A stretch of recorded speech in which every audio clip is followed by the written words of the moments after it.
Well, I love what I do, so I actually, I love the music, and I think maybe, maybe the big reason is that there aren't that many people who are really serious about blues, the real blues, and doing it, and guys like the guys I've been playing with, like Charlie and Rick, and and many more, for me particularly those guys and Terry Hankins, that they recognize that,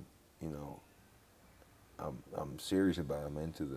I'm into the real stuff. I'm not out to, you know I'm I'm not a hack. I try not to be a hack. Consistency, I guess. Just uh,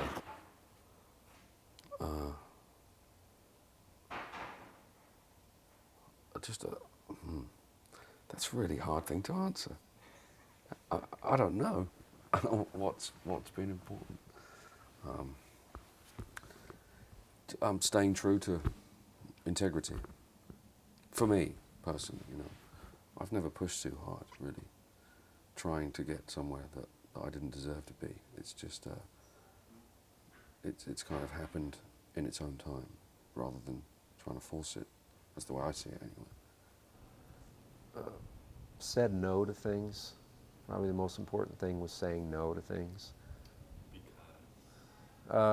Just because there were certain opportunities that came up and gigs that I'm glad that I said no to, because at the time I wasn't into it. Even some things that came along that were not in the blues anymore. They were rock gigs or pop gigs that came along that either I said no to or just didn't work out. And then you spend the next couple of years going, oh, I can't believe I did that. I should have taken that. That was stupid. But then years later you realize, no, it was good I didn't do that.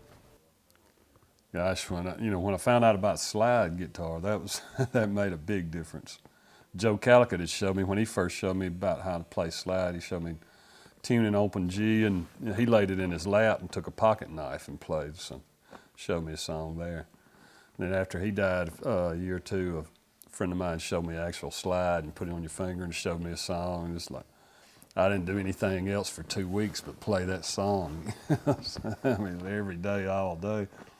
And that helped a lot, and getting some decent guitars. But I mean, sometimes the really best sounding guitars are really cheap ones, but nowadays they've gotten expensive, with the internet, any pawn shop owner knows the value of a guitar pretty quickly, For me, my music and my life sort of really go step, sometimes life leads me on a little bit and then I write something about it, because you're right. I think you should write about what you know best, what you experience yourself.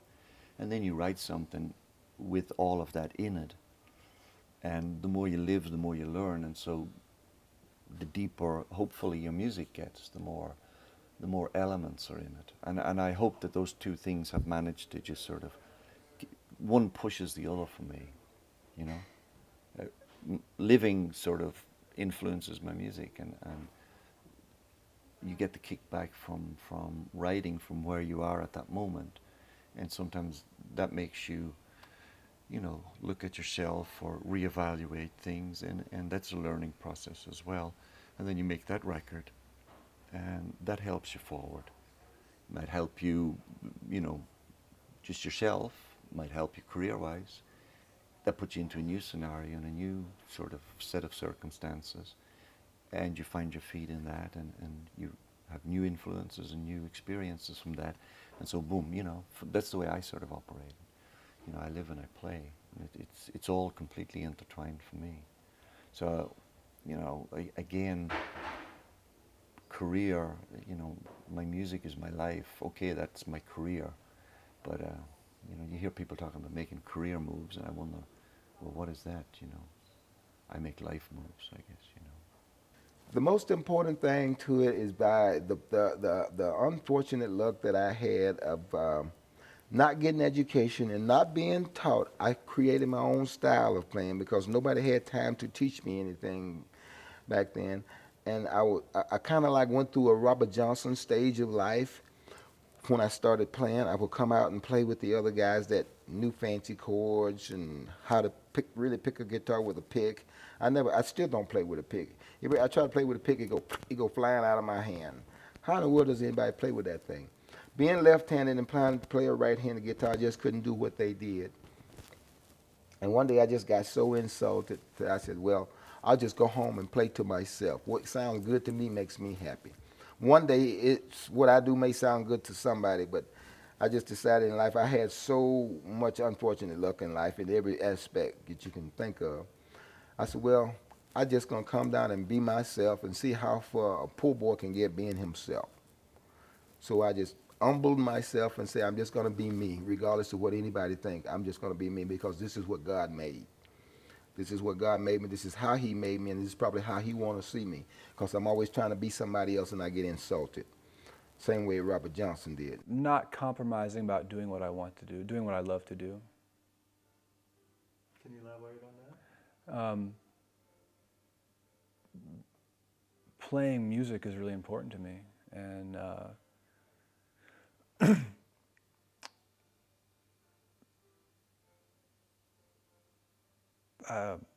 I've done, I've always wanted to be around music and playing music and being with great musicians. So I've allowed myself to follow that kind of gravitational pull. Rather than get into a job, to go on a career track in some kind of profession or something like that, in order to avoid those kind of problems you're talking about. I mean, concerns about economic security and what kind of life living on the road is. At the end of the day, I want to be playing music. So following that.